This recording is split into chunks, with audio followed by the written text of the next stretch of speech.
The Committee on House Administration will come to order. The title of today's hearing is Clean Voter Rolls, Secure Elections, Reviewing Voter List Maintenance Standards. I note that a quorum is present. Without objection, the chair may declare recess at any time. Also, without objection, the hearing record will remain open for 5 legislative days, so members may submit any materials they wish to be included therein. Thank you, Ranking Member Morelli, members of the committee, and our witnesses for appearing at today's hearing. Today, the Committee on House Administration continues our oversight of federal elections. Voter list maintenance is crucial to election integrity. List maintenance adds new voters to rolls and also removes ineligible voters, such as deceased, relocated, or duplicate registrants. Inaccurate voter rolls can open the door to election fraud and can hinder public confidence in our elections. In the current world of mail-in voting, live ballots can be sent based on inaccurate or out-of-date information. That's a risk. How do you mitigate that risk? For example, California has universal vote by mail, meaning they send every single registered voter in a state a ballot, regardless of whether or not it was requested, which shows the significance of making sure the voter rolls are accurate. And it means that a live ballot can be sent to a resident's former address if the voter rolls were not properly updated. That would be a live ballot. It would be illegal for someone to vote that besides the eligible voter, but it would be difficult to determine that after that ballot would be illegally cast. But the responsibility of maintaining voter lists is largely fulfilled by states. In addition to state-specific regulations, federal laws, such as the National Voter Registration Act, or the NVRA, includes voter list maintenance requirements. As is currently written, the NVRA arguably has a low standard for compliance, a standard we're going to discuss today. So because of this, if states choose, they can largely avoid properly maintaining their voter rolls. Litigation has shown that judges consider minimal maintenance compliant with federal law. Lawsuits have alleged that states are failing to timely and effectively maintain their voter rolls. This year, the Department of Justice filed a statement of interest asserting a federal government's interest in effective enforcement of the NVRA against Illinois. The DOJ there alleged that 34 counties in the state failed to disclose any data that would show Illinois conducted, the state of Illinois failed to disclose any data that would show Illinois conducts voter list maintenance. Representative Mary Miller, I have a hunch, will have questions about that. The lack of transparency in voter list maintenance undermines both legal compliance and voter confidence. In addition to legal compliance, we will discuss today where states are obtaining data for proper voter list maintenance. States need access to accurate and timely data to effectively maintain their voter lists. Accurate data can be exchanged between states and the federal governments. Some states, such as Virginia, have entered into MOUs with neighboring states to exchange voter data. This type of information allows states to determine whether a voter is registered in another state and if they're removed upon registering in their new state. Also, as chairman of the Committee on House Administration, I've worked to ensure that only U.S. citizens are voting in U.S. elections. It's critical that states are utilizing federal citizenship verification resources that are available to them. The U.S. Citizenship and Immigration Services recently announced enhancements to their citizenship verification system. The updated system allows states and local governments to access federal databases to verify voters' citizenship. In conclusion, list maintenance requires efficient, effective, and accurate access to data, as well as thorough and routine updates. Proper voter list maintenance protects the security of our elections. And I want to thank our witnesses for being here today, and I look forward to our discussion. I'll now recognize the ranking member, Mr. Morelli, for 5 minutes for the purpose of giving his opening statement. Good morning. I thank you, Chairman Stile, and thank you certainly to our witnesses for being here this morning. For over 200 years, our republic has marched towards a fuller, freer system of governance, expanding access to the ballot for more and more Americans. But as we've seen time and time again, and the topic of today's hearing clearly indicates House Republicans seem to want to retreat from that important promise. States controlled by Republicans have recently engaged in systematic illegal voter purges. A Republican candidate in North Carolina sought to disenfranchise tens of thousands of voters because he didn't like the outcome of the election.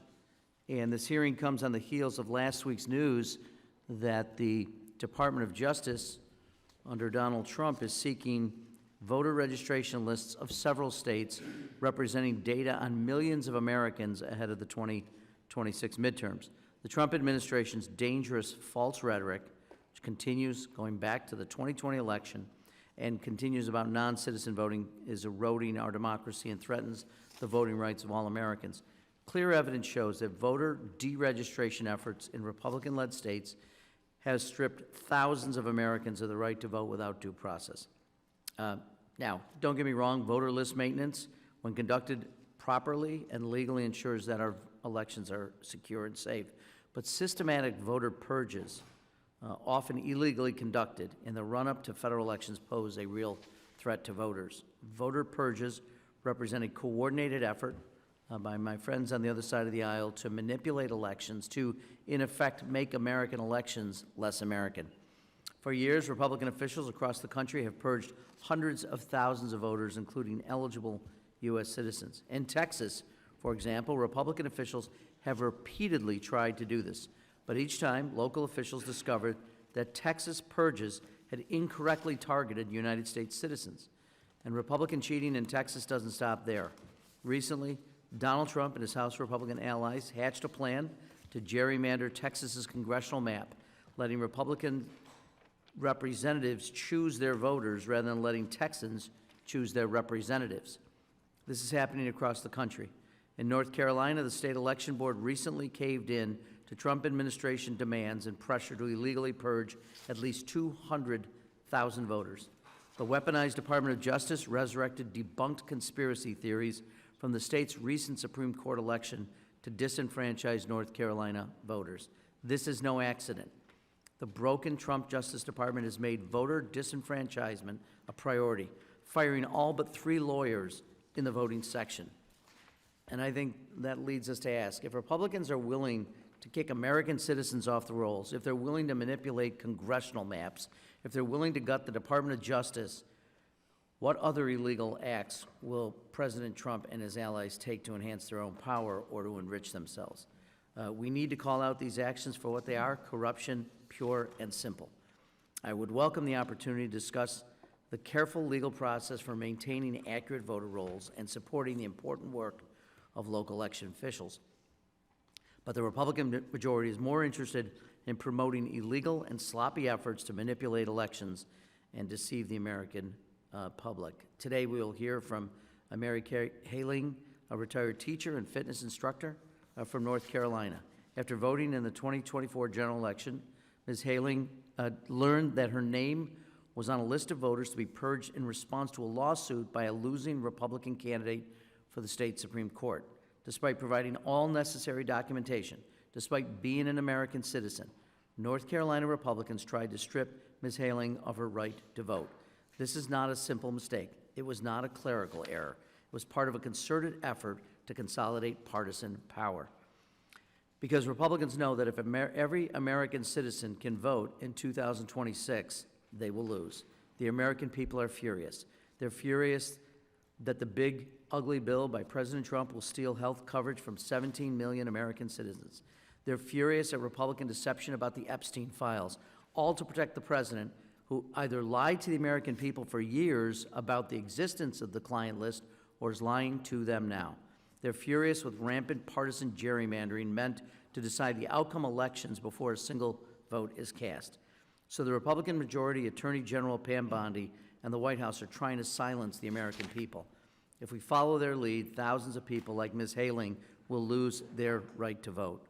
If President Trump and Republicans have their way, we will retreat from our country's storied history of voting rights expansion. We will no longer have, in the words of President Lincoln, a government of the people, by the people, and for the people. We cannot sit idly by and let that happen. And with that, I will yield back. The gentleman yields back without objection. All other members' opening statements will be made part of the hearing record if they're submitted to the committee clerk by 5 p.m. today. Today we have a one-witness panel. First, we have Christian Adams, who's president and general counsel of the Public Interest Legal Foundation. Next, we have Justin Reamer, who is president and CEO of Restoring Integrity and Trust in Elections and partner at First Street Law. And finally, we have Mary Kay Haling, a voter in the state of North Carolina. We appreciate all of you being here with us today, and we look forward to your testimony. I'll now recognize you, Mr. Adams, for 5 minutes for the purpose of giving your opening statement. Thank you, Chairman Stile, Ranking Member Morelli, members of the committee. Thank you for the invitation to testify. Here's a question Congress might ponder. What does Section 8 of the National Voter Registration Act mean when it requires that states must, quote, conduct a general program that makes a reasonable effort to remove the names of ineligible voters from the official lists of eligible voters, unquote. According to federal courts, unfortunately, now it means next to nothing. That isn't what Congress intended in 1993. Courts have unfortunately interpreted the language passed by this Congress to find the mere existence of a list maintenance program is what matters, not the program's effectiveness. Panels of the Sixth Circuit and the 11th Circuit Court of Appeals reached these conclusions. In Florida, Broward County allowed non-citizens to vote and deferred the removal of ineligible registrants for years out of sheer incompetence. The list maintenance requirements in the NVRA are gutted, particularly now in the 6th and 11th. It is ironic, since the NVRA owes its very existence to these same list maintenance obligations.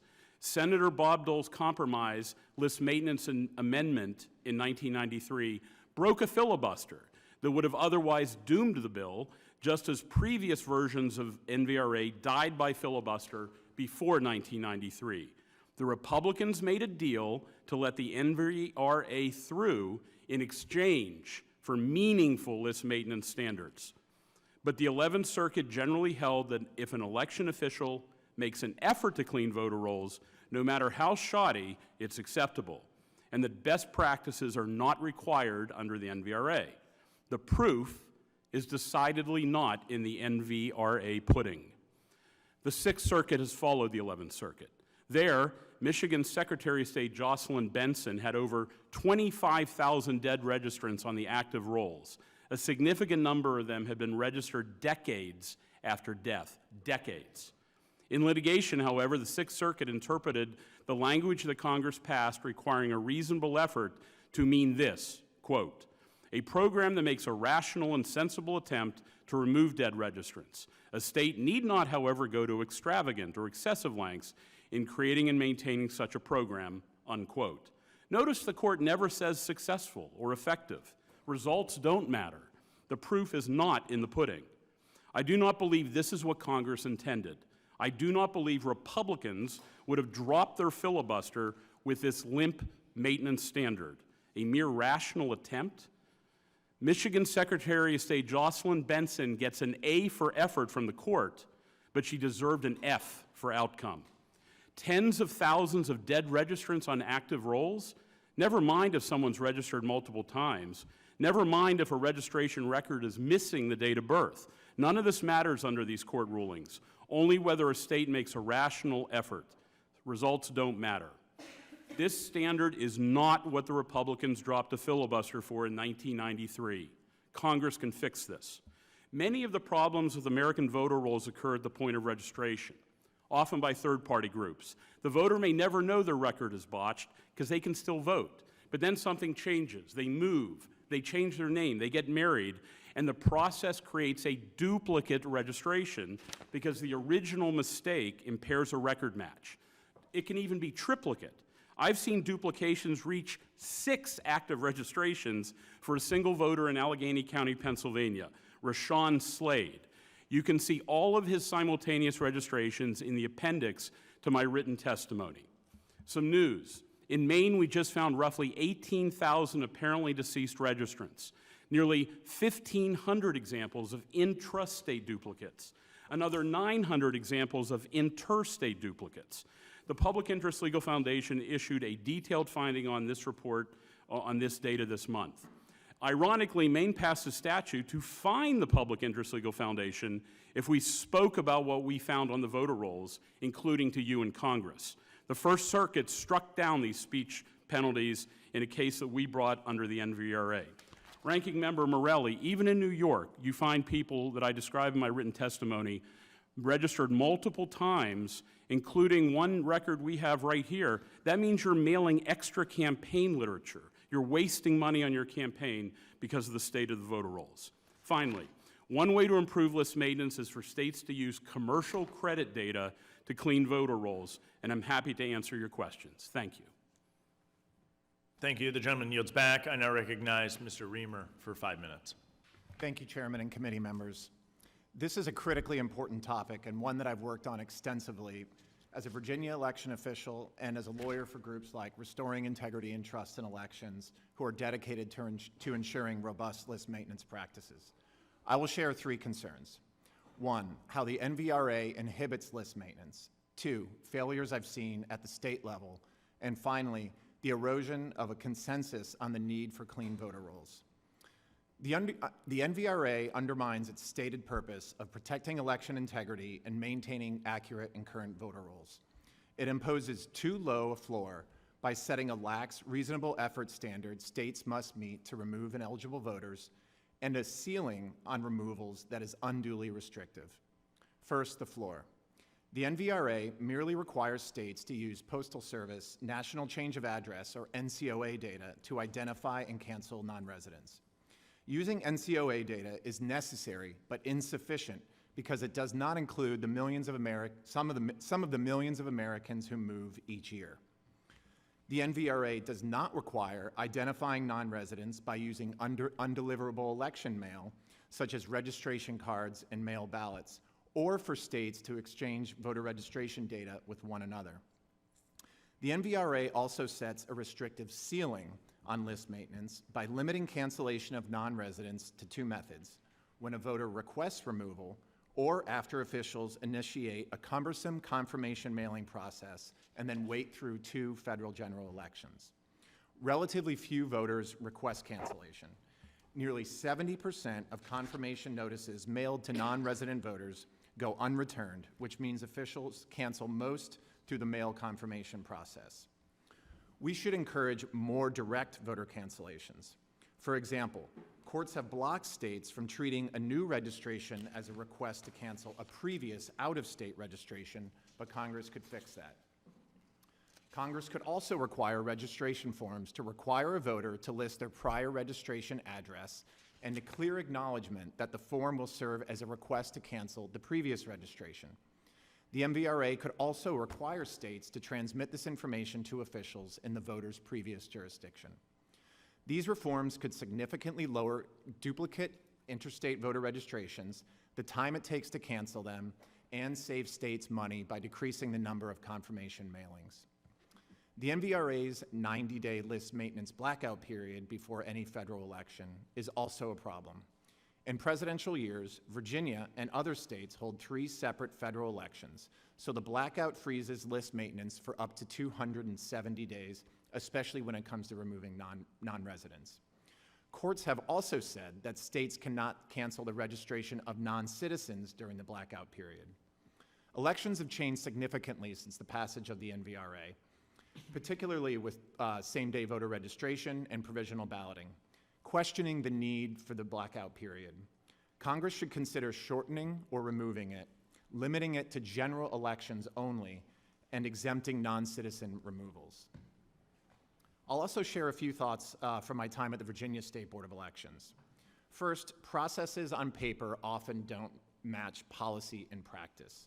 One memorable example: comparing Virginia's voter registration list with the entire Social Security death file revealed 10,000 deceased registered voters, something that should have been caught by our predecessors had they been following agency procedures.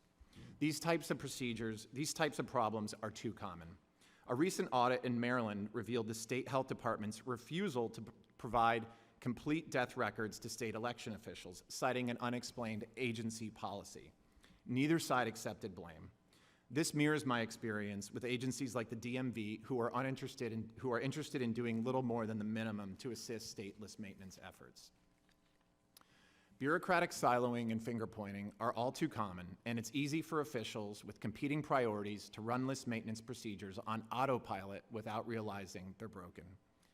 These are just a few examples.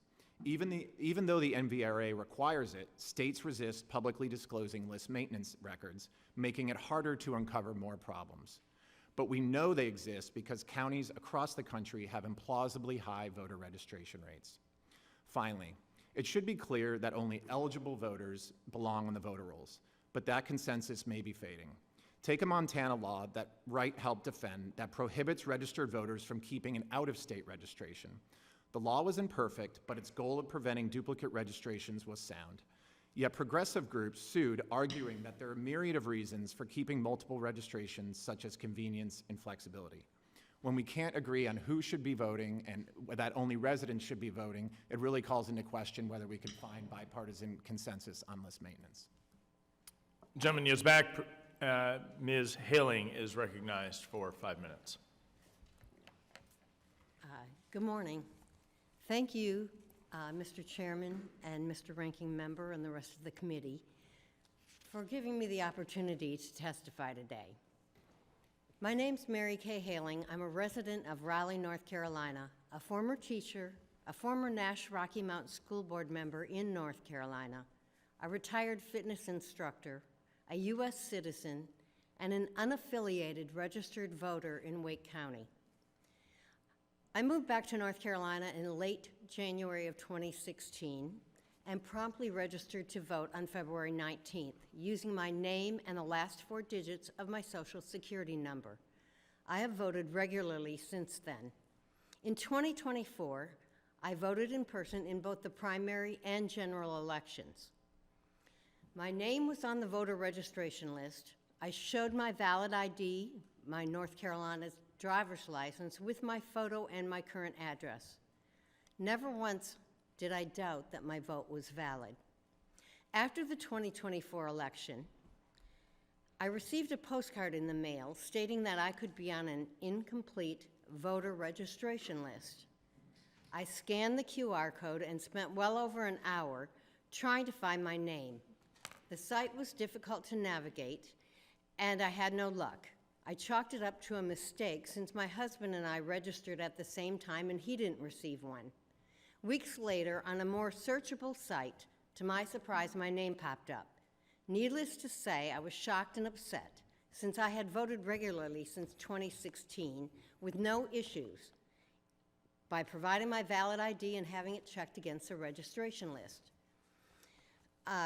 After that happened, I went to the Board of Elections to find out the problem, and evidently there was a problem with my name and the 4 digits of my Social Security number, even though I had filled out the form correctly. It was possibly a clerical error, I was told. No one had ever notified me that there was an issue with my registration. While there, I changed my registration, this time using my North Carolina driver's license. I double and triple checked it. This all took work and persistence. It was frustrating and time-consuming.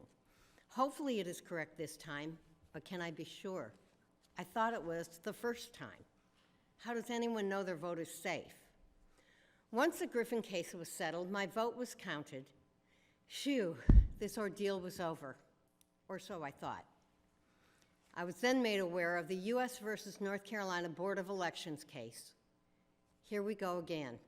Only this time, over 200,000 registered voters in North Carolina are having their registrations challenged as incomplete, be it missing North Carolina driver's license numbers or the last 4 digits of their Social Security number. I understand that my name is on that list. I was born in Wisconsin in a family that discussed politics around the kitchen table. It was stressed the importance of voting. Voting is not just a privilege or a right, it's a responsibility, your civic duty. My vote is important. It is my voice in how our city, our county, our state, and our nation is governed. I'm here to represent all those North Carolinians whose voter registrations are being challenged. Will all 200,000 plus voters be contacted?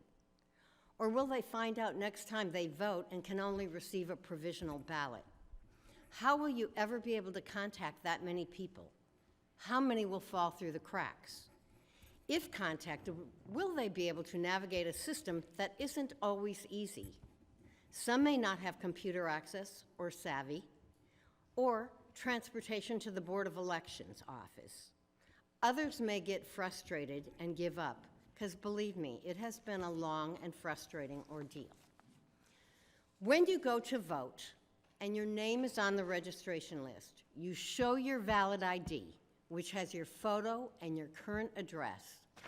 You should feel confident that your civic duty has been completed and your voice has been heard. There are voters like me who followed the rules, provided all the information election officials asked for when they registered to vote. Is it fair to make them go through this frustration? I don't believe so. This process is threatening the voices of North Carolina voters and fracturing confidence in the government. Please do not remove the voices of registered North Carolina voters, and I thank you for your time. The gentleman yields back. Appreciate your testimony. I'll now recognize myself for the purpose of questioning our witnesses. I want to start with you, Mr. Adams, if I can. I think one of the questions is, what is the federal standard and what is the role of the federal government in making sure that states are maintaining their voter rolls? And so if we go back and look at Section 8 of the NVRA, states are required to, quote, conduct a general program with reasonable effort, end quote, for voter list maintenance. And then the question would be, how does the courts interpreted reasonable effort? Can you give us a little color as to what is reasonable effort according to the judiciary? Well, that's a terrific question, because as it stands right now, it just means make an effort. You get a participation trophy, right? If you do something, you succeed. But look what Congress passed after a reasonable effort. In the language of the statute, it says to remove. There's actually an action verb, isn't there?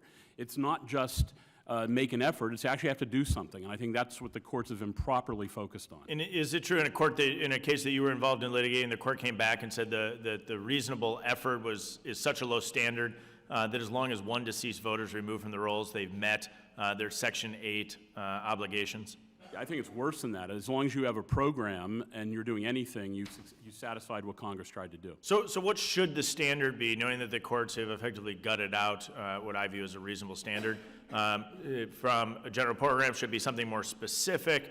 How do we redefine this to make it so that states actually have to do their job of maintaining proper voter rolls? Yeah, the NVRA reads like a negligence statute, but in HAVA, the Help America Vote Act, there's strict liability. If you have any problems on the rolls, then you're violating federal law. The problem is only Attorney General has the right to bring a lawsuit. There's no private right of action in the NVRA. I want to continue with you, Mr. Adams. So in the NVRA, are there restrictions on who can be removed? So if you have an individual, say, that's not a U.S. citizen, this has come up, what are the restrictions on states from removing someone that they deem to be ineligible under the NVRA? There really isn't a restriction on the state to remove a non-citizen. They have that freedom under our Federalist arrangement. The NVRA, however, doesn't reach non-citizens, meaning we can't bring a case to remove non-citizens under the NVRA. We tried. We found out the hard way it doesn't fit. So you don't have standing to go and do that. Who would have the standing to do that? The Justice Department would potentially under HAVA, but Congress could expand the NVRA to reach non-citizens. That's easy. It's hard to imagine anybody would vote against that. And so let's then maybe look at the state of Illinois. We know that according to the DOJ, 34 counties in Illinois provided no evidence of voter list maintenance. So the DOJ can bring forward that claim as they are in the Trump administration. But if you didn't have the Trump administration, it would simply be ignored because no one else would have standing, knowing the state is unlikely to go after itself. Correct. You need somebody with the power to do something about it. So if you have a completely Democratic state like Illinois, they're not going to move forward on this. If you have a Democratic administration or the Biden administration, they look the other way. We could get into a gerrymandering discussion with my colleague who was referenced in the opening statement. You want to look at a casebook study, I'd recommend looking at the congressional lines of Illinois, led by a fully Democratic operation, but that's not the point of the hearing today. But if we look at that, is it really but for, thank goodness, the Trump administration coming in and a Pam Bondi-led Department of Justice, that otherwise the state of Illinois would not be under any sort of review? Or make it the state of Michigan. That's the real-world example where the Secretary of State there has done nothing for a long time. Well, we chatted with her in this exact hearing room not that long ago, specifically about the poor voter list maintenance in the state of Michigan. But you bring up a good point. In what scenario can a state remove a voter who has moved? Well, that's a tough one, and Mr. Reamer talked about it a bit. The NVRA has hurdles, statutory hurdles that they have to go through, like waiting, and it's all based on this technology from 1993, like the postman, right? And so the postman is given the power to keep our rolls clean or not, and really there's technology out there that this Congress could address. So let me jump over to you, Mr. Reamer, if I can, in my time left. How about public access to voter rolls? In the state of Wisconsin, public access is available. Is public access available in Virginia or the other 49 states around the country? Yes, Chairman. It's available in every state that's covered by the NVRA. And I know Mr. Adams. But are there restrictions on people obtaining access to those voter rolls? States impose restrictions that the NVRA prohibits. What would be an example of that?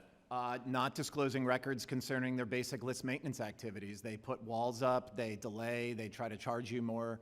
All of these things, and the NVRA was designed to allow the public to audit state list maintenance activities. That was absolutely contemplated when the law was passed, but states just put up barriers. And I think what we see is time and again, states failing to do their job as Congress directed in the NVRA. We see courts weakening the standards of the NVRA, and I think it's absolutely imperative that we improve the process in which voter list maintenance is occurring. Cognizant of the time, I will yield back, and I will recognize the ranking member, Mr. Morelli, for 5 minutes for his questions. Thank you, Mr. Chair. I want to again thank the witnesses for being here. Ms. Haling, you traveled all the way from Raleigh to be here with us today, which I appreciate, and also appreciate the perspective you bring to this, and want to thank you for your dedication to your commitment to voting. A lot of people would have simply walked away from this, and I think fighting for as hard as you have for the right to vote and your perseverance. How long, I know you said in your testimony, how long have you been voting in North Carolina without any issues? Since we moved back to North Carolina, that was in 2016.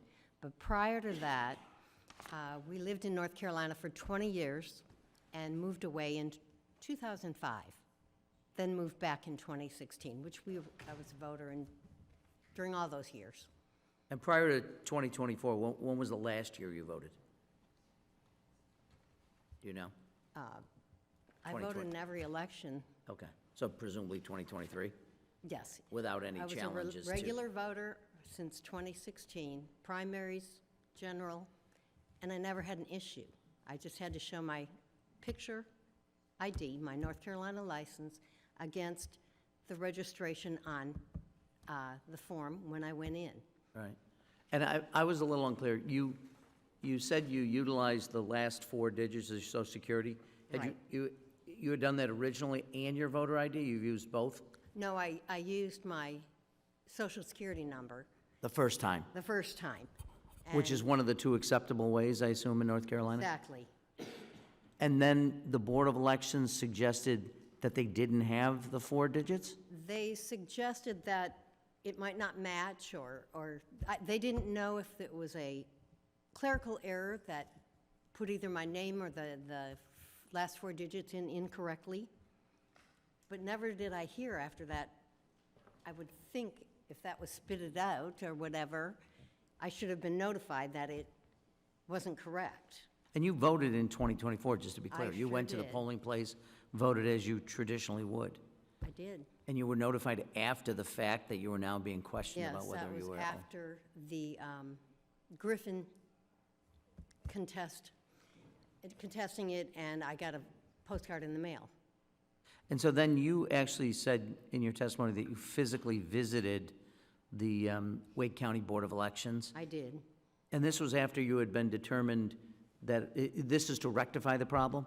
Yes. And then so you thought everything was fine, and then you learned again now? No, I don't know. Oh, I will check before the next election. I will verify it again, but you should be able to register and not worry about this. Right. I will not be assured until I see it. I will visit the Board of Elections. But you said, the relief didn't last long, I was made aware, oh, I see. You're simply aware that there's a list of over 200,000 allegedly incomplete. You don't know that you're necessarily on it.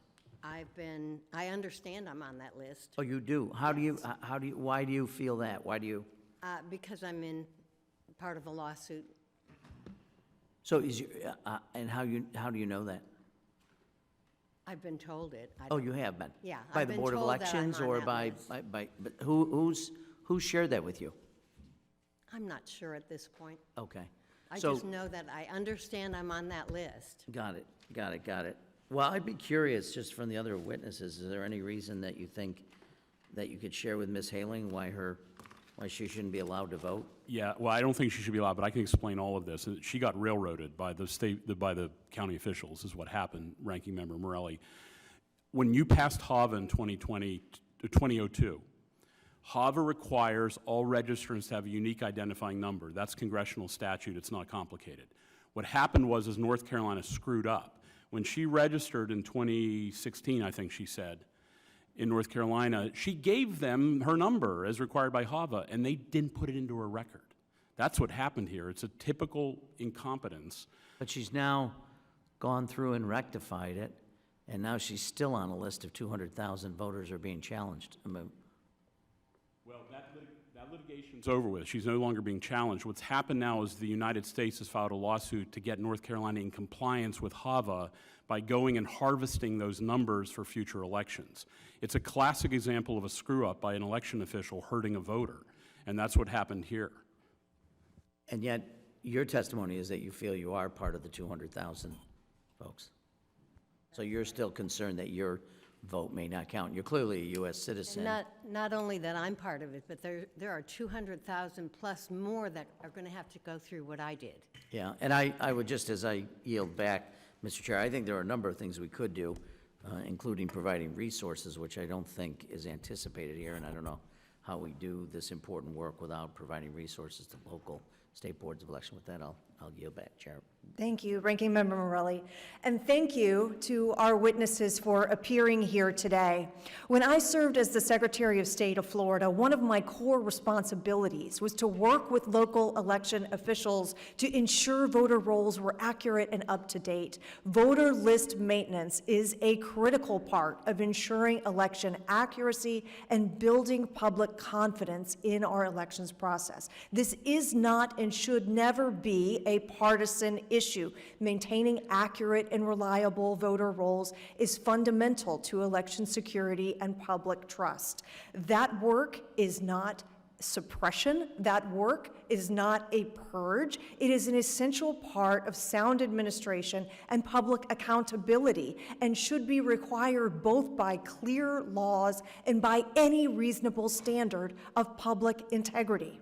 As members of this committee, we have a responsibility to ensure that every state is using clear, consistent standards to maintain their roles, and we should be promoting transparency, supporting data sharing tools, and removing barriers that prevent states from performing these essential duties. I was so pleased to see that President Trump's executive order on preserving and protecting the integrity of American elections supports these goals, including expanding access to tools like the SAVE database, which helps identify voters who may no longer or may not be eligible. So I thank you all for bringing with you today ideas and testimony that relate to how we can support election officials in doing that better. Mr. Reamer, I would like to return to your testimony about the NVRA and the 90-day blackout periods. I think that's an important thing for us to understand as we consider the way that law is written today and how it might be better. So you mentioned the blackout periods, and now there are different types of removals, are there not, that some of which are affected by blackout periods, some aren't. Would you please elaborate for us on what the law is now and how it could be improved? Absolutely.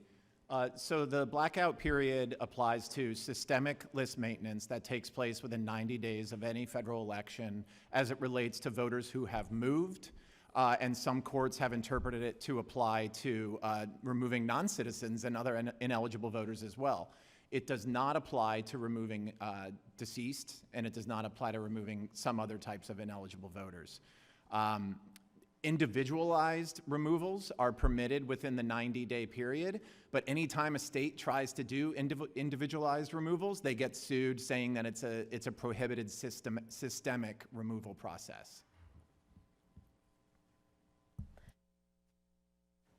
As a former Board of Elections officials, you helped Virginia establish data sharing agreements with neighboring states.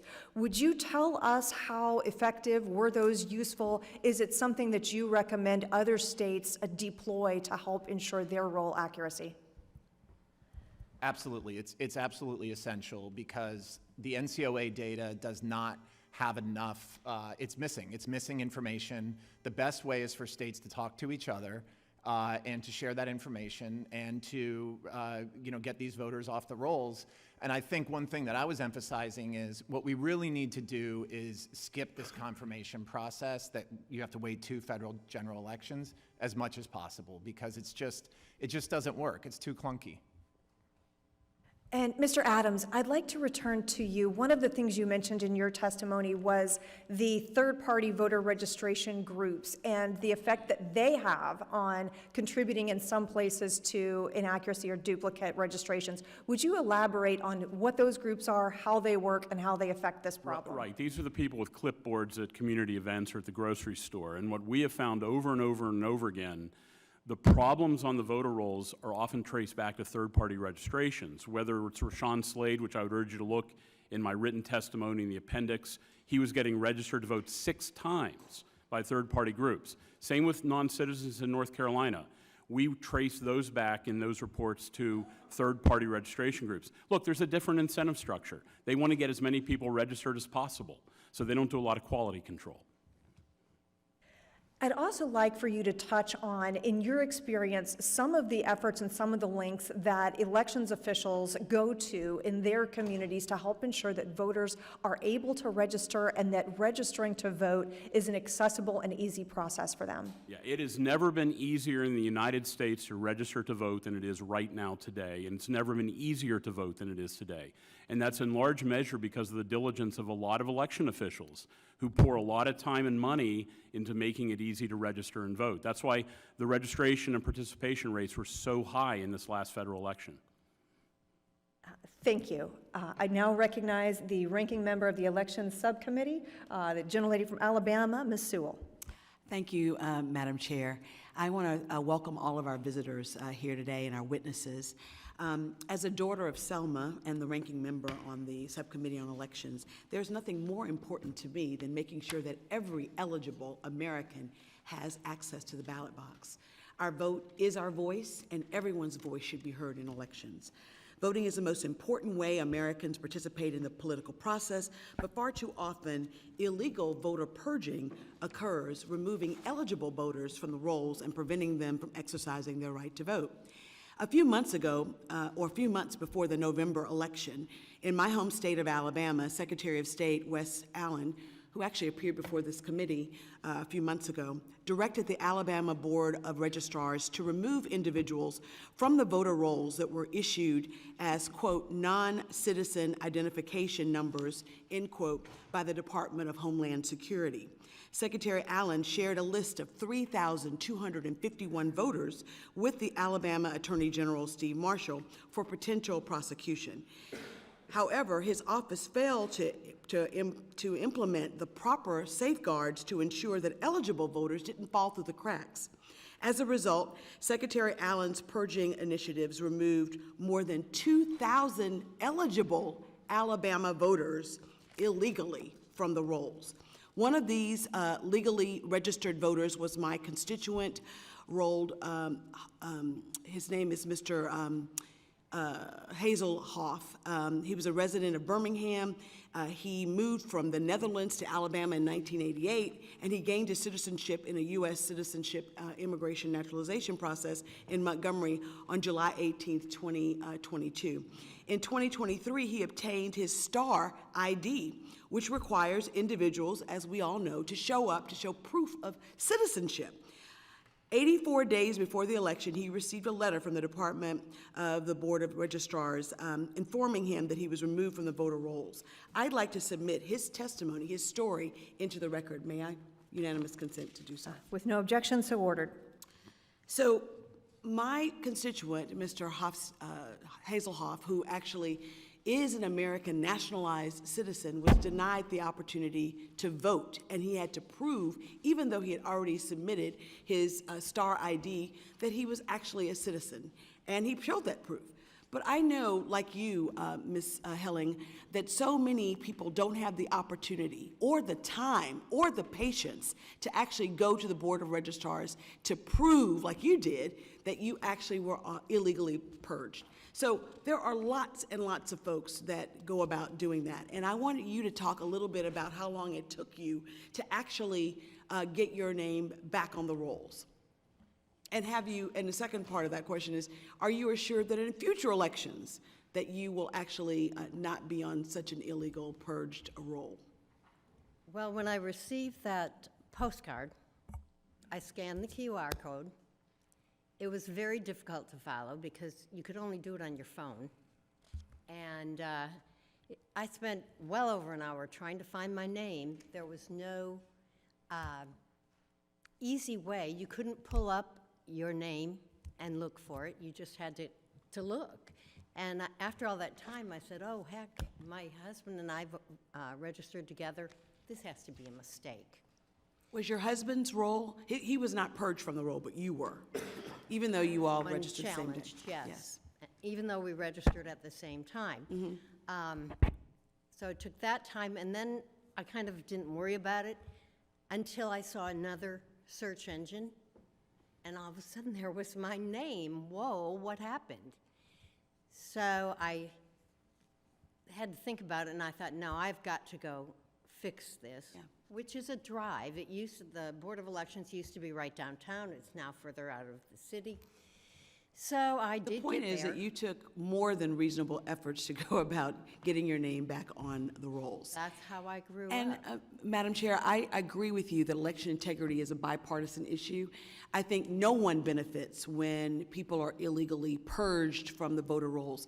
One must maintain a voter list, and every effort should be made to make sure that the people on that voter list are legitimately not supposed to be. And therein lies the rub. So, Ms. Helling, could you talk a little bit about what you think your advice would be to us to make sure that there's a balance, that we have a proper balance between maintaining rolls and making sure that we're not using it as a weapon to purge and to cause voter suppression? And I understand the importance of voters being registered, but when we were registered and we gave all the information that was asked of us, and we provided that with our photo ID, with our current address, should we not be able to continue to vote? And why would we take 200,000 plus people? And that's just in North Carolina. Go through this.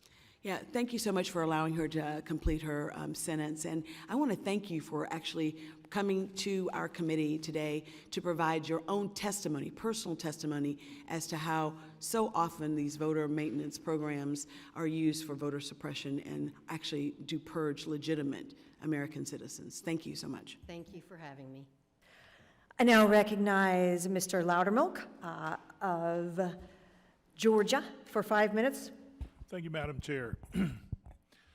1 week ago today, something absolutely incredible happened in my district. Major League Baseball played the All-Star game at Truist Park in Atlanta.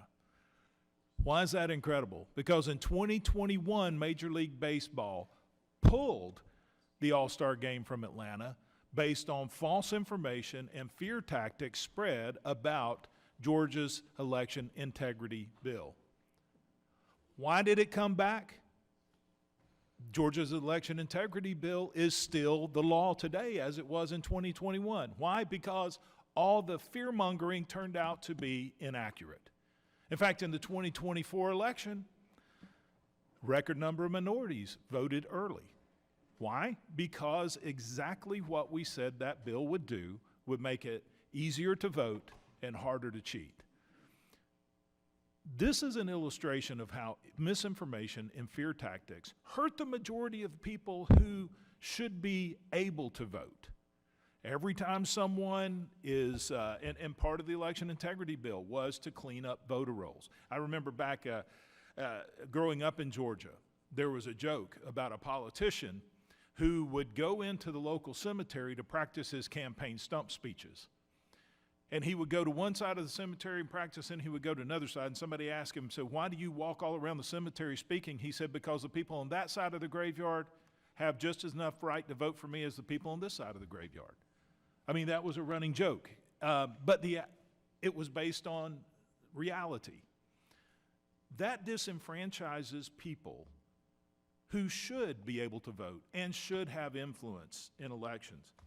Mr. Reamer, what is the role of an election official in removing voters who have died, and what steps did you take in Virginia to ensure that the deceased voters were no longer on the rolls? Absolutely. So the role is really going to depend on whether you're at the state or local level. At the state level, you're really responsible for making sure that the local election officials have access to the death data, whether that's from Social Security Administration, whether it's from state vital statistics. At the local level, that they're the ones typically removing these deceased voters.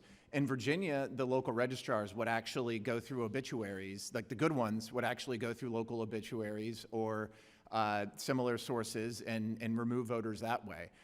So it's really an all of the above approach. You're not going to find every deceased person and remove them, but I think most states can certainly do better than they have, and it just takes an all of the above approach. So what about states like Virginia and Georgia that have voter ID laws? How does that equate? What's the link? What's the importance of cleaning the voter rolls there? Sure. Well, if you don't have voter ID and you have somebody that's on the rolls that is no longer in the state or is no longer alive, obviously there's the chance that someone could go and vote on behalf of that person.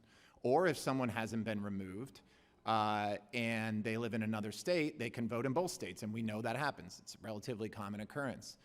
So if you're not verifying the identity of that person, then someone could vote fictitiously in their name. So why is it important to clean the rolls within 90 days of an election? Well, I think it's important to relax the blackout period, because oftentimes a lot of these issues don't really emerge until closer and before the election. And because that blackout period also applies to a primary, I mean, really you're looking at the entire federal election year. You're stopped from doing anything to remove voters, at least those who are non-residents at this point. So you have to sit on your hands and just, be approaching an election and know there are ineligible voters on your voter file and not be able to do anything about it. Right. So you mentioned at the beginning of your response to my question, some of the resources that can be used to verify voter identity. What are the most useful or the most effective that you have seen? As far as list maintenance tools, I certainly think data from other states is huge. Obviously, Americans are moving between states constantly, and it's really important that states are sharing data with one another. I think Mr. Adams brought up towards the end of his presentation the use of commercial data. I think that's very important. We have always relied on the Postal Service, and let's face it, the Postal Service is not what it used to be. The NCOA database is not what it used to be. And so you've got to go outside those traditional sources of data and get creative. And I think the use of commercial data is one that's got a lot of promise. All right, thank you. Madam Chair, yield back. I now recognize Ms. Torres from California for 5 minutes. Thank you, Madam Chair, and thank you to our witnesses for being here today. I know that some of you, it's not your first time here. And just like last year, it's important to put on the record yet again the concerning actions taken by a witness testifying before us today. Mr. Adams. Chairwoman, I ask for unanimous consent to submit to the record 2 articles. An NBC News article titled "Vote Fraud Crusader J. Christian Adams Sparks Outrage," and an ABC News article titled "Americans Accused of Non-Citizen Voter Fraud Face Doxing and Intimidation." Without objection, so ordered. In 2016 and 2017, the Public Interest Legal Foundation, a right-wing group known for suing states to delete voters off of their election rolls and making false claims of voter fraud, of which Mr. Adams is the president, published a 2-part report titled "Alien Invasion" that, among other things, falsely accused American citizens of felony voting fraud. Additionally, Mr. Adams' organization shamefully published the names, addresses, phone numbers, and in some cases, social security numbers of those he falsely accused, doxing law-abiding American citizens and threatening their privacy and security for the simple act of choosing their representatives. And as a result, a group of Virginia voters sued the organization, forcing Mr. Adams and his organization to apologize in the settlement. Chairwoman, I ask unanimous consent to submit an article from Law and Crime titled "Former Trump Voting Commission Official Forced to Apologize for Falsely Accusing People of Voter Fraud." Without objection, so ordered. Court documents also show that Mr. Adams' organization had emails where election officials raised concerns about how the records misrepresent information, yet the organization led by Mr. Adams still went ahead and published the report that falsely accused Americans of committing voter fraud and listed out names, addresses, and social security numbers. These reckless actions and the ones before make it clear to me that Mr. Adams and some of the Republican witnesses here today are not here to ensure that our elections run fairly, but rather to make sure that elections favor one party, the Republican Party. Time and time again, we see this play out, from President Trump and my colleagues across the aisle pushing misinformation when it comes to election results and voter fraud. These actions have one goal: to sow distrust in our election system, to suppress the vote, and to make it harder for Americans to have their voices heard. Non-citizen voting is extremely rare, and it is already outlawed. But do you know what makes people question our elections? It isn't how the voter rolls are administered. It is President Trump, organizations run by those like Mr. Adams, and the Republican Party pushing lies after lies after lies about voter fraud and election results. We saw that in the 2020 election, in the violent January 6th insurrection, which happened because the president denied the results of an election. We're seeing it this year again, where Republicans tried to throw out 60,000 votes to overturn the North Carolina Supreme Court race they lost. It took nearly half a year for the Republican candidate to concede. They forced many eligible American voters like Ms. Haling, who is testifying here today, to jump through hoop after hoop to make sure her vote was counted. After the results didn't go their way, the Trump weaponized DOJ sued North Carolina, and now Ms. Haling and 200,000 people in her state are at risk of not being able to vote. And last month, they sued Orange County, California, over voter records. It is not a surprise that these are all areas that had competitive elections. This is happening while Trump is forcing Texas Republicans to redraw congressional maps so that he can try to maintain power and steal another election. At the same time, Trump's illegal voting plan and the Republican SAVE Act will create huge burdens for every American, including nearly 70 million women who, like me, chose their husband's last name. It makes it harder for service members who are trying to vote overseas, and I yield back. I now recognize Dr. Murphy of North Carolina for 5 minutes. Thank you, Madam Chairman. You know, I've been in Congress a little over 5 years now, and I feel it's kind of like a basketball game, where the guy who does the wrong thing first, and then the other maybe he fouls one player first, and the second player who responded, it's everybody puts the attention to the response rather than the primary problem to begin with. And that's what it seems to be. We always scream at what the reaction is rather than the real problem itself. Nobody is saying that our election system is perfect. Nobody's saying that. We live in a human society. We have human frailty. We're not saying that. Mistakes happen. And that's why we have reform. You know, it's very interesting. We're talking about the North Carolina Board of Elections and how Ms. Helding, you know, really got screwed by them. Absolutely. But I think I just want to point out that the North Carolina Board of Elections has been run by Democrats for many, many years. And I'm happy to say that now the legislature has taken control of the North Carolina Board of Elections and turned it over to Republican control. And now the Republicans have begun the registration repair project to ensure that all eligible voters have accurate and complete information on file. Imagine that. We're actually running a system that works. The State Board of Elections has publicly announced that the project will not result in the removal of any eligible voters. So we had a horribly run Democratic system that Ms. Hellig had the terrible experience of having to deal with, and now the adults have come into the room and said, we're actually going to run something right. That's great. You know, look, we sat right here, y'all sat at that table when the Michigan Secretary of State sat there, and she would not allow the removal of over 22,000 dead people. How are we supposed to respond to that, Republican or Democrat? How do you respond to that?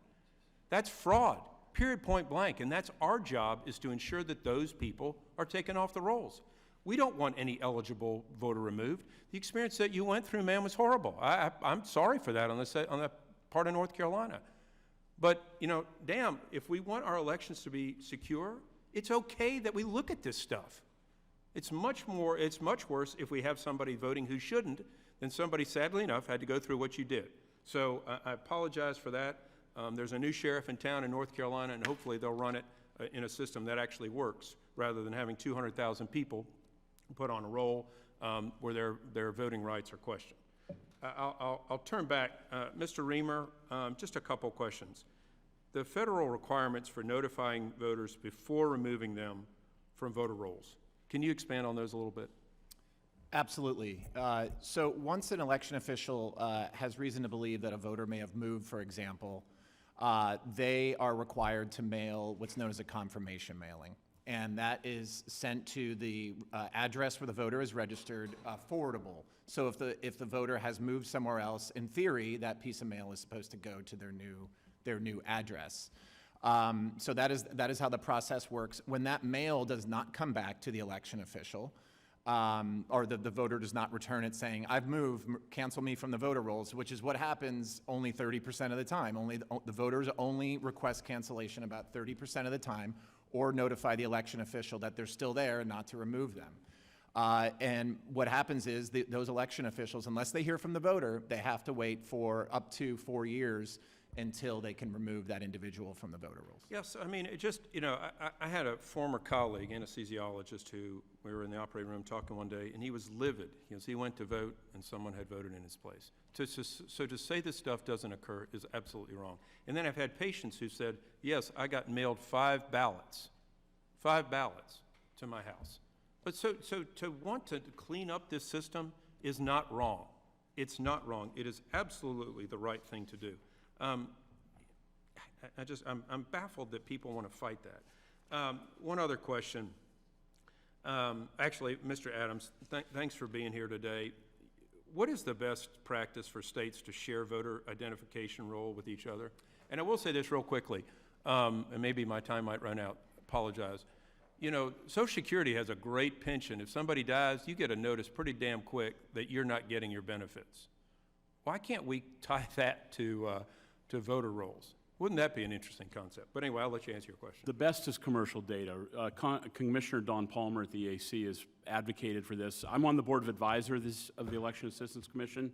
We have advocated at Public Interest Legal Foundation, use Experian. Commercial data is the most accurate. There's a cost, but we can figure this out. Yeah, all right. Thank you, Madam Chairman. I yield back. I now recognize the representative from Texas, Ms. Johnson, for 5 minutes. Thank you, Madam Chair. I'm going to respond to Dr. Murphy. You know, the thing is that election integrity is critically important. Democrats don't want people who are not eligible to vote to be able to vote. Period, full stop. But what we do want is that every eligible voter gets the chance to vote and that their constitutional rights are not infringed upon. And that seems to be a huge distinction. Dr. Murphy just said he was okay with a citizen not being eligible, not being allowed to vote if it prevented somebody who wasn't eligible to vote from voting. The reality of it is the Constitution of the United States is pretty clear on the matter. I have my little pocket handy-dandy Constitution. The right of citizens of the United States to vote shall not be denied or abridged by the United States or by any state, period. And Ms. Helling, your constitutional rights to vote were abridged by the state of North Carolina, weren't they? They were. And that is unacceptable in this country. I don't want dead people voting. I don't want people who are non-citizens or not eligible to vote to be able to vote any more than anybody else does. But I damn sure want eligible citizens to be able to cast their ballot. And so the problem is, Madam Chair, and in this hearing, we're not talking about the ways to improve the system to make sure that we have inviolate guardrails in place to keep citizens from being prevented to vote. And in Texas, you know, Republicans have controlled Texas now for almost 30 years. And, you know, Greg Abbott, our governor, tried to kick 95,000 people off the rolls in 2019, saying they were non-citizens. And it turned out, you know what? They were actually citizens. They were people who had been naturalized, who had gotten the permission to swear their oath to the Constitution, pay their taxes, were United States citizens, and they tried to deny them the right to vote. It took a lawsuit to reinstate them. That's not acceptable in this country. That's not preserving election integrity. Greg Abbott also tried to kick 1.1 million voters off the voter rolls in Texas, saying there was all kinds of fraud. Now, granted, he administers the Secretary of State's office to allow these unauthorized people to vote that he supposedly now is saying, oh, we shouldn't have voting. And again, that was proven that it was full of legal U.S. citizens to cast their right to vote. You know, there's all sorts of things we could talk about. Online registration. If every state had online registration, you could go in, update your registration, and it would update it. You wouldn't have all these duplicate entries. But you know what? Texas doesn't let online voter registration. To your point, Mr. Adams, human error. They don't allow the computer to work for you. Everything has to be done manually in our state because they make it hard to vote. Texas is the hardest state to vote in. I believe somebody said that, I think one of you said, the United States is the easiest country to vote. I beg to differ. And at least in my state, you can't register online. You can't register the same day. You have to print a ballot. You know how many young people don't even have access to a printer? And then you have to mail it and stamp it. They can't even figure out their way to get to a post office. It's no wonder why young people aren't voting. We make it hard for people to register to vote. If we wanted it to be easy, everything would be able to be done online. We pay our taxes online. We do everything else online. If we had a national voter registration system, then maybe all this interstate moving could be addressed. There's things that we should be debating to improve the system, and I'm here for that all day long. But what I am not going to tolerate is this notion that we should deny citizens the right to vote like you had, like what we're seeing in Texas, like what we saw in Georgia, like what we're seeing in states throughout this country under the name of cleaning a list. Because we're not ensuring the inviolate protection of citizens to cast their right to vote, as the Constitution requires. I wish, you know, the frustration, I am sick and tired of this insinuation that Democrats don't care about election integrity. That is false. But what we do care about is making sure that people aren't disproportionately targeted because of their color of their skin, their naturalized citizenship status, or anything of the matter. Mr. Chairman, I ask unanimous consent to enter into the record an article from the Brennan Center for Justice titled Homeland Security SAVE Program Exacerbates Risks to Voters.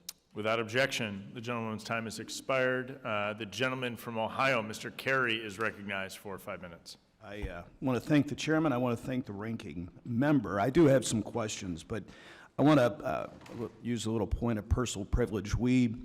In Ohio, we have 2 Democrats and we have 2 Republicans that serve on our Board of Elections. And we lost one of the great ones. She was on the opposing side of me, 72 years old, found out she had a brain cancer and just passed away. So Kimberly was somebody that I got to know when I first got elected.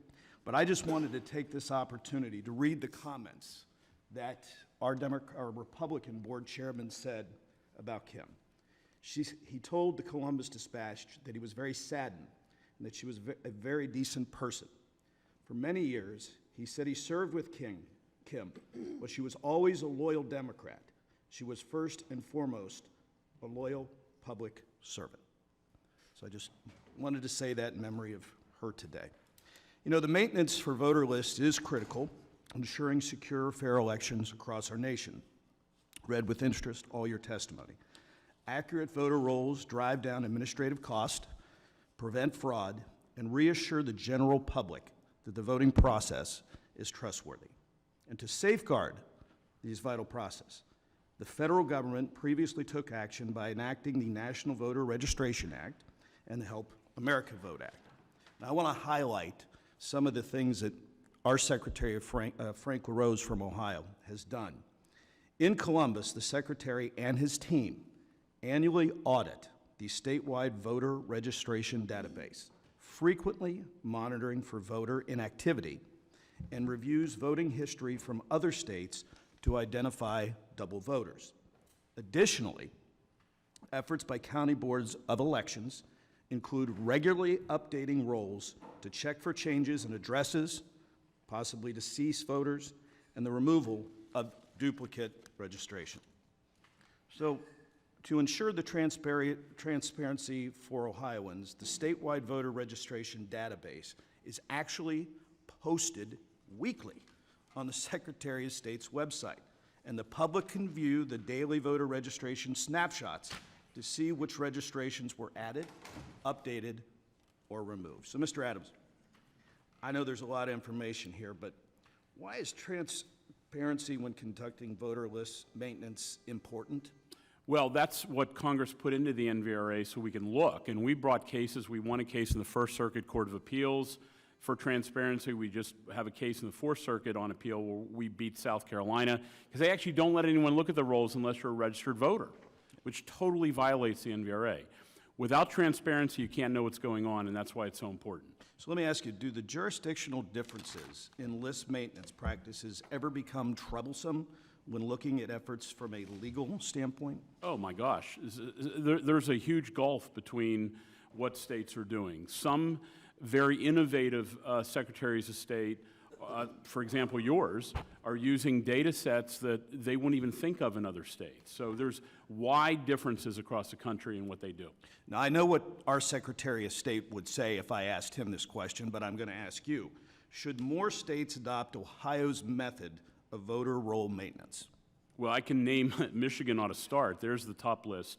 Yeah. But there's other states that desperately should get up to Ohio's standards that aren't even close. New York. Look, New York has enormous numbers of people without Social Security numbers or the HAVA mandated number in their database. And that's why I said the ranking member's going to have to mail campaign material wasting money because the voter rolls are messed up over a simple error. Well, I want to thank you.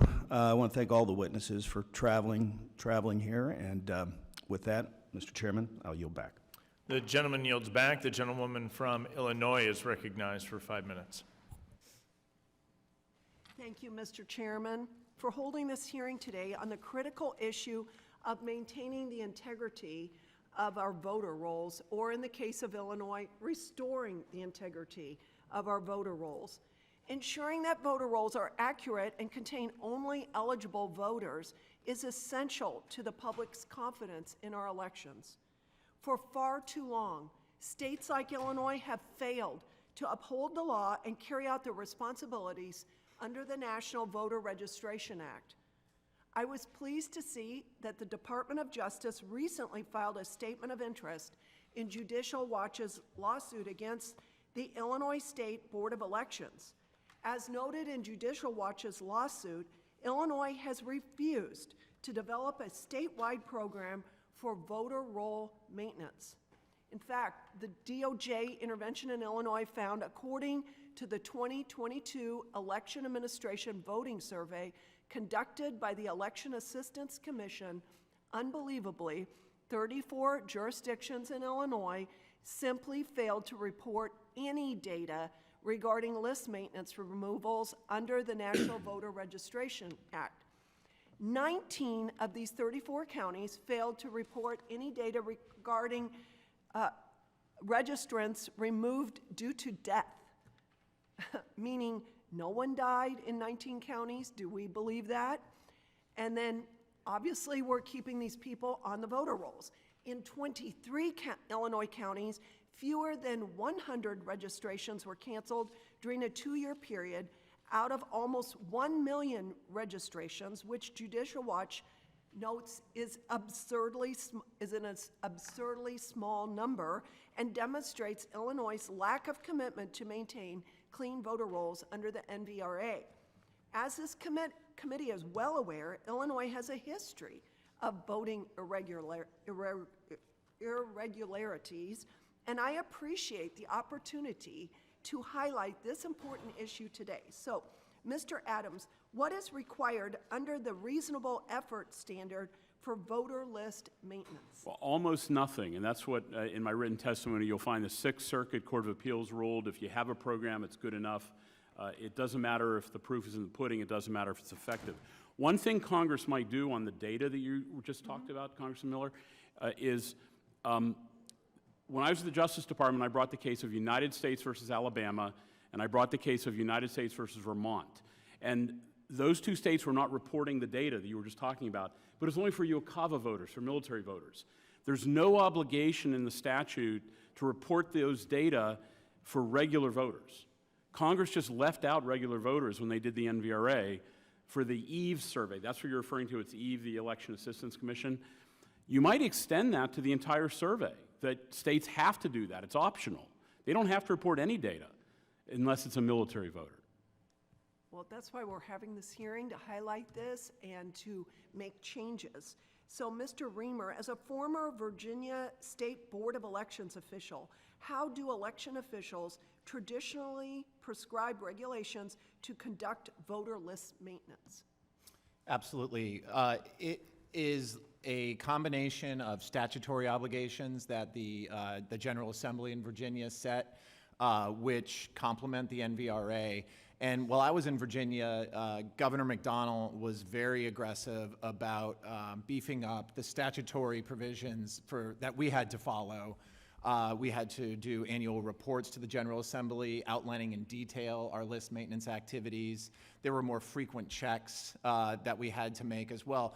The issue I brought up about finding the 10,000 dead voters on our voter rolls that had been there for so long, that's something that should have been caught, but no one had ever gone back and say, let's take a look at the entire death file and compare it against the voter registration list. Everyone just assumed that these periodic comparisons were catching all the dead voters, but they weren't. And for some reason, we had this large pile of them on there. So these were all things that were enshrined in the law that we had to follow.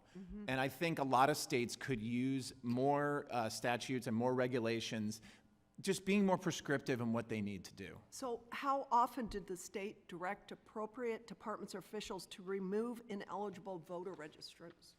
As frequently as possible. As frequently as possible. We made a major cancellation leading up to the 2013 general election, promptly got sued. We got sued several times on list maintenance issues because of how aggressive we were in the state. Thank you for your work. Thank you, Chairman. The gentlewoman's time has expired. She yields back. That concludes our questioning. I'd like to thank our witnesses for appearing before us today. Members of the committee may have some additional questions for you, and we ask that you please respond to those questions in writing. Without objection, each member will have 5 legislative days to assert additional material into the record to revise and extend the remark. There being no further business, I thank the members for their participation. Without objection, the committee stands adjourned.